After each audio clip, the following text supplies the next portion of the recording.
लेकिन आज भी दिल्ली गैंगरेप के नाबालिग आरोपी के मद्देनजर इस फैसले को टाला गया है।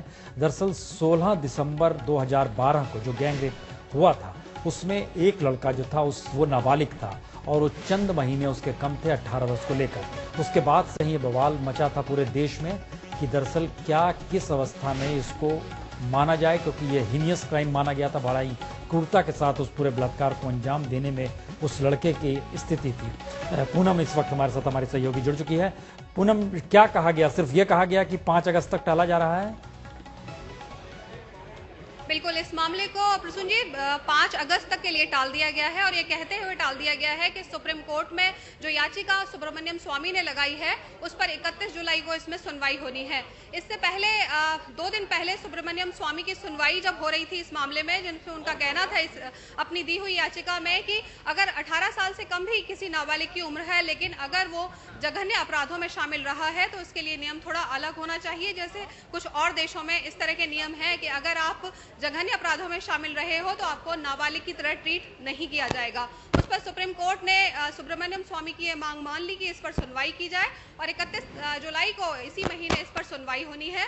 और साथ ही स्वामी ने अपनी याचिका में ये भी कहा कि अभी 25 तारीख को इस मामले में ऑर्डर आना है जुवेनाइल जस्टिस बोर्ड की तरफ से। तो सुप्रीम कोर्ट ने उन्हें ये कहा था कि वो खुद जुवेनाइल जस्टिस को जाकर बताएं कि इस मामले पर अभी अपना फैसला वो ना दें क्योंकि सुनवाई इस मामले में होनी है। इसी को मद्देनजर रखते हुए जस्टिस बोर्ड ने अपना फैसला 5 अगस्त तक के लिए टाल दिया है और हो सकता है कि आगे भी टले, क्योंकि सुप्रीम कोर्ट को जब तक इस मामले में सुनवाई करनी है तो मुमकिन है कि फैसला और लंबे समय तक खिंच सकता है। बिल्कुल पूनम, हम यही पूछने जा रहे थे कि क्या मान लिया जाए कि 31 को फैसला सुप्रीम कोर्ट की तरफ से नहीं आता है तो ये तो फैसला और ज्यादा टलते चला जाएगा?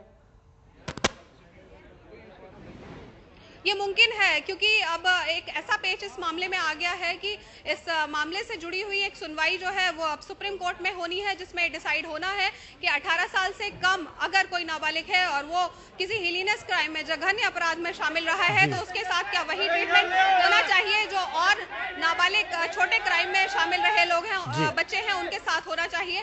और खासतौर से ये बात 16 से 18 साल तक की जो नाबालिग है उन पर खासतौर से ध्यान रखकर की गई है। और ऐसे में सुब्रमण्यम स्वामी की इस याचिका को अगर सुप्रीम कोर्ट बहुत गंभीरता से लेता है और इस पर अगर कोई फैसला आता है तो ये आगे के मामलों के लिए भी एक मिसाल होगा। और साफ तौर पर जिस तरह से देश में मांग उठ रही है कि अगर कोई जघन्य अपराधों में शामिल होता है तो सिर्फ वो नाबालिग है, इस आधार पर उसे बरी नहीं किया जा सकता। हो सकता है कानून में अगर कुछ सुधार होता है तो चलिए हम इंतजार करेंगे इसका। पूनम, बड़ा महत्वपूर्ण है ये, क्योंकि जुवेनाइल के जरिए जो फैसला आने वाला है उसमें नाबालिग की उम्र के साथ साथ जघन्य अपराधों के मद्देनजर भी क्या सजा दी जाए यह भी तय होना है। सुधार गृह या फिर इसको एडल्ट उसमें ले जाया जाए।